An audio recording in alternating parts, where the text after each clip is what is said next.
Mesdames, Mesdemoiselles et Messieurs, merci de renouveler votre confiance à la télévision en Nosre 24. Bienvenue au compte de ce journal. Le président de la République démocratique du Congo, par ailleurs facilitateur de la communauté économique des États de l'Afrique centrale pour la transition au Tchad, Félix Antoine Tshisekedi est arrivé ce 18 juillet 2023 en N'Djamena pour une visite de travail de 48 heures. Il a été reçu au palais de Toumaï par le président de transition, président de la République, chef de l'État, le général Mohamed Idriss Déby Itno, à qui il a eu tête à tête. Faisons le point avec nos confrères de la présidence de la République.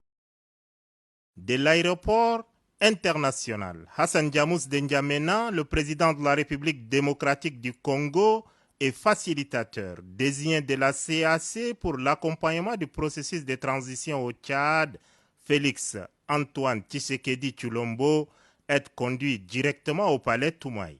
Là, un dispositif d'accueil de grand jour est déployé.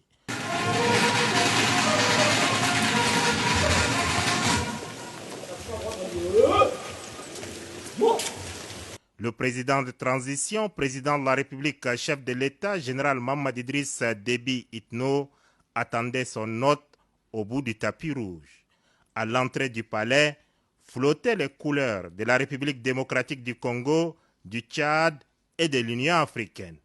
Chaude accolade, suivie des échanges de quelques amabilités entre les deux chefs d'État qui s'apprécient mutuellement. La tchadienne et debout congolais, les deux hymnes nationaux ont été exécutés.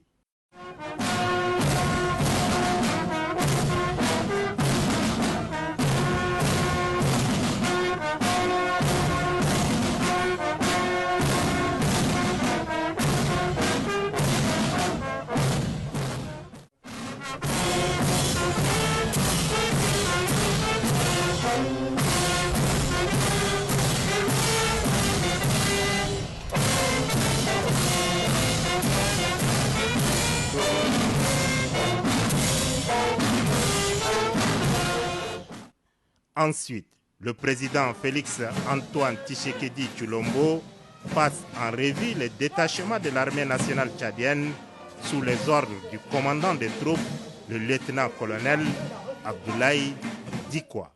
Le chef de l'État, général Mohamed Idriss Déby Itno, conduit ensuite son hôte à la salle d'audience pour un entretien en tête-à-tête. Après plus d'un semestre de mise en œuvre des activités prévues dans le cadre de la conduite de la deuxième phase de la transition, le chef de l'État, général Mohamed Idriss Déby Itno, dresse un bilan global au président Félix Antoine Tshisekedi Tshilombo. Au nom de la réconciliation nationale, la grâce présidentielle est accordée de façon générale à tous ceux qui étaient impliqués dans les événements du 20 octobre et un cadre national de concertation politique regroupant tous les partis politiques est créé. Aussi, le gouvernement continue-t-il de maintenir sa politique de main tendue afin de permettre aux derniers exilés tchadiens de rentrer dans leur pays sans être inquiétés et participer à la réussite de la nouvelle marche du pays. S'agissant du retour à l'ordre constitutionnel, le président de transition, général Mohamed Idriss Déby Itno, a fait comprendre aux facilitateurs de la CAC que le projet de nouvelle constitution a été adopté par le Conseil national de transition en sa plénière du 27 juin 2023 et sera soumis au référendum en décembre 2023. À l'issue de cet tête-à-tête qui a duré plus d'une heure, le facilitateur désigné de la CAC a pris congé du chef de l'État pour aller à la rencontre des autres forces vives de la nation. Toujours à la présidence de la République, le président de transition, général Mohamed Idriss Déby Itno, a reçu ce 17 juillet 2023 la secrétaire générale adjointe des Nations Unies, Madame Amina Mohamed. Faisons le point avec nos confrères de la présidence de la République. Les défis humanitaires auxquels le Tchad fait face en raison de l'afflux des réfugiés soudanais dans sa partie est interpellent la communauté internationale. Les Nations Unies ont dépêché auprès du chef de l'État, général Mohamed Idriss Déby Itno, ce lundi 17 juillet 2023, la secrétaire générale adjointe, Madame Amina John Mohamed, accompagnée d'une forte délégation La patronne des Nations Unies est venue remercier le Tchad pour l'accueil des réfugiés et lui témoigner le soutien de l'organisation. La souffrance humaine est beaucoup. Personne ne doit souffrir comme ça. Et nous allons porter le message à la communauté internationale pour montrer que ça ne doit pas continuer et nous devons faire tout pour aider ces populations. Et nous allons aller sur le terrain pour voir ce qui se passe, mais surtout pour donner la visibilité sur ce qui se passe au niveau humanitaire avec cette crise, mais aussi pour montrer ce qui n'a pas été fait par rapport à l'investissement au développement qui pouvait nous aider à éviter ce problème.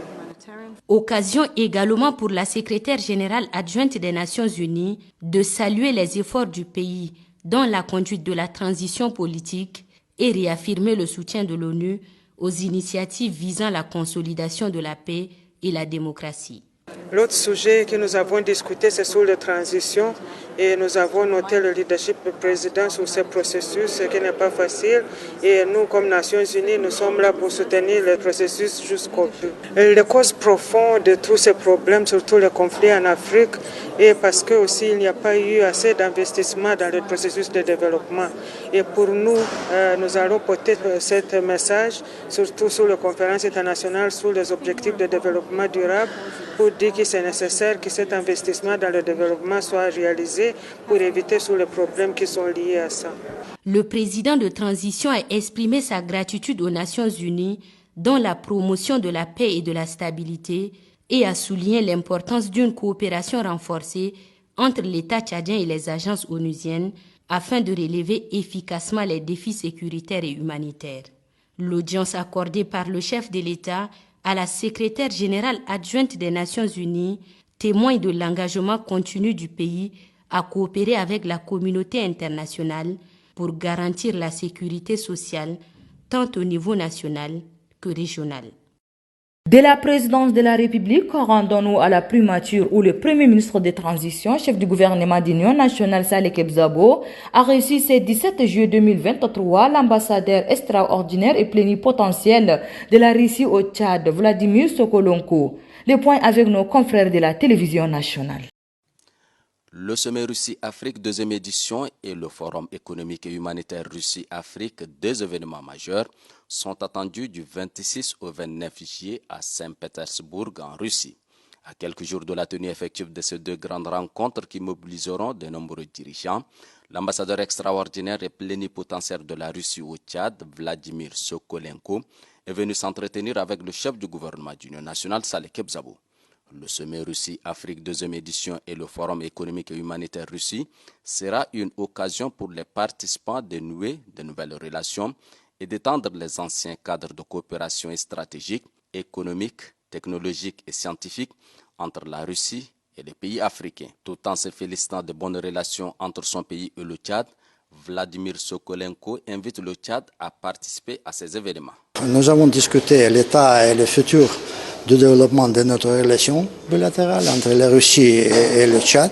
J'étais informé le Premier ministre sur le sommet. La Russie et l'Afrique, c'est le deuxième sommet. Nous espérons de la participation de la délégation nationale du Tchad à ce sommet. Je suis sûr que la délégation tchadienne pourrait obtenir beaucoup de propositions intéressantes sur le développement des relations avec la Russie dans diverses sphères. L'ambassadeur extraordinaire et plénipotentiaire de la Russie au Tchad fait montre d'une volonté manifeste d'œuvrer pour le renforcement des liens de coopération déjà anciens entre Moscou et N'Djamena.